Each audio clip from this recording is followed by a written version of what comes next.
से कहो थोड़े दिन पहले, बाबा बाबा, मीठा बाबा, प्यारा बाबा, आज दिल से याद करो और हुजूर हाजिर हो जाएगा। अप्लाई करके तो देखो हाजिर होता है कि नहीं होता। तीसरा ऐप है फिर ड्रामा का है, ड्रामा कल्याणकारी। कुछ न कुछ अगर परिस्थिति आई तो इसमें भी कल्याण समाया हुआ है।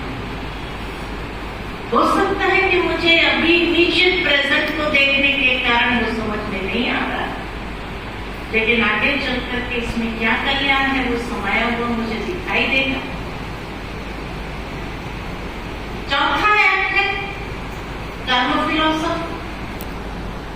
भाई अगर कर्म हमारे गलत होंगे तो बाबा की बदनामी होगी। कर्म अगर कुछ भी हुआ तो बाबा का नाम बदनाम होगा। तो कम से कम उस कर्म फिलोसफी का 1 का 100 गुना हो जाएगा। बाबा ने जो हिसाब बताया हुआ है उसके हिसाब से ये विभिन्न एप्स,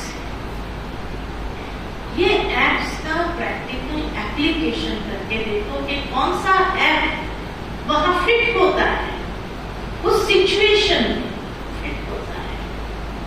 उसका प्रयोग करके देखो आप और रिजल्ट को देखो। ये हमारी तपस्या है। तपस्या खाली योग में बैठ जाने को नहीं कहा है, वो एक सब्जेक्ट है। तपस्या जीवन है जहां में कर्मेंद्रिय जीत, माया जीत और तीसरा है संस्कार जीत। जो पुराने संस्कारों को जीतने में जो हम मेहनत करते हैं ये हमारी तपस्या है। इसलिए कहा तपस्या का आधार त्याग है और त्याग व्यवहारिक स्वरूप में ही दिखाई देता है। तो तपस्या भी व्यवहारिक जीवन में है। योग में बैठने को तपस्या नहीं कहा जाता है, तो योग है, योग कर रहे हैं।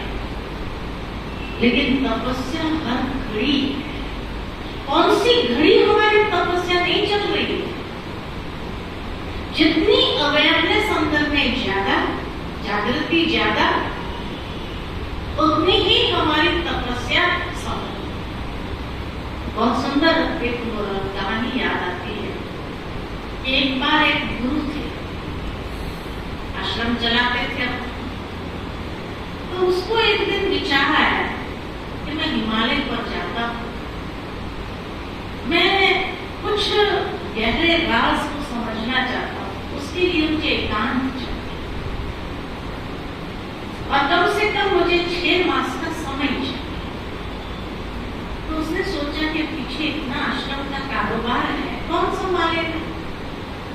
तो उसने अपने सारे शिष्यों में से एक शिष्य को बुलाया कि भाई मेरी एब्सेंस में आप ये सारा कारोबार संभाल सकेंगे?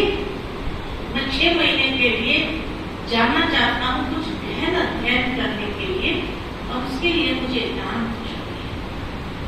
तो हिमालय में जाकर के उस एकांत में मैं अभ्यास करना चाहिए। तो उसके शिष्य ने कहा जरूर संभाल सकूंगा, भले आप निश्चिंत होकर के जाइए, मैं संभाल। फिर गुरुजी ने कहा कि आपको कुछ भी मुझे पूछना है, मैं परसों सुबह सुबह चला जाऊंगा, कल का दिन मेरे पास है। आप कोई भी कार्य मुझे पूछ सकते हो, उसमें आपको कोई गाइडेंस चाहिए तो पूछ सकते हो, लेकिन याद रखिए कल का दिन जो है गुरुवार का दिन है और गुरुवार को मेरा मौन रहता है। लेकिन फिर भी आप मुझे कुछ भी पूछेंगे मैं लिख करके जवाब दूंगा। ये कहते हुए शिष्य ने कहा ठीक है। दोनों रात में सो गए।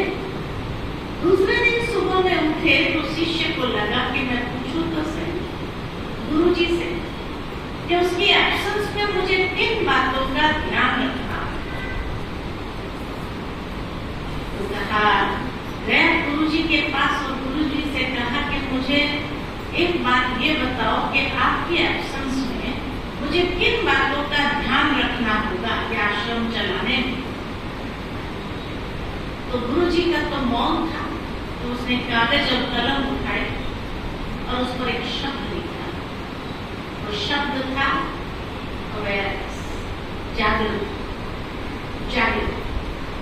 और उसको देख शिष्य ने देखा और कुछ लिखा ही नहीं, जागृति, अवेयरनेस, बस इतनी सी बात।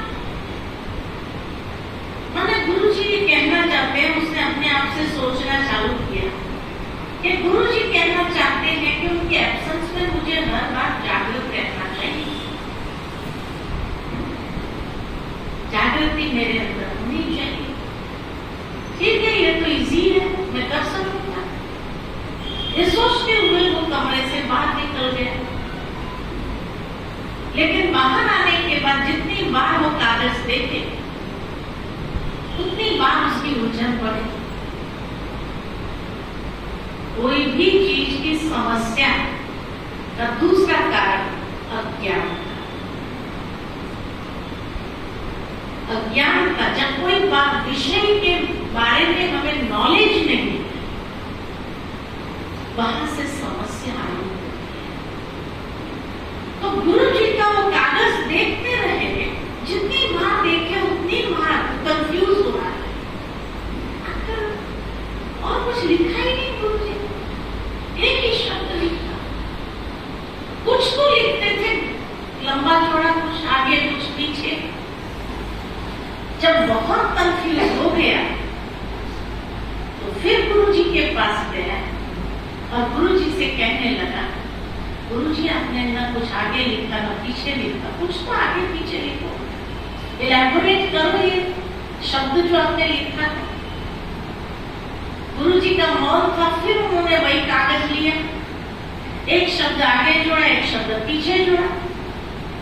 आगे जो शब्द जोड़ा वो भी जागृति, पीछे जो शब्द जोड़ा वो भी जागृति।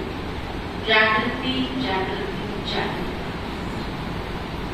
शिष्य ने समझा कि गुरु जी इसी बात पर स्ट्रेस दे रहे हैं, मानो मुझे बहुत अटेंशन में रहना पड़ेगा उनके एब्सेंस में, जरा भी गफलत नहीं होनी चाहिए, इतना जागृत रहना पड़ेगा। ये गुरु जी कहना चाहते हैं। सिंपल हो जाएगा। तो कैसे बाहर आया, लेकिन जितनी बार उस कागज को देखे फिर विचार आता है। गुरु जी ने बस एक ही शब्द लिखा, 3 बार एक ही शब्द लिखा। आखिर गुरु जी कहना क्या चाहते हैं?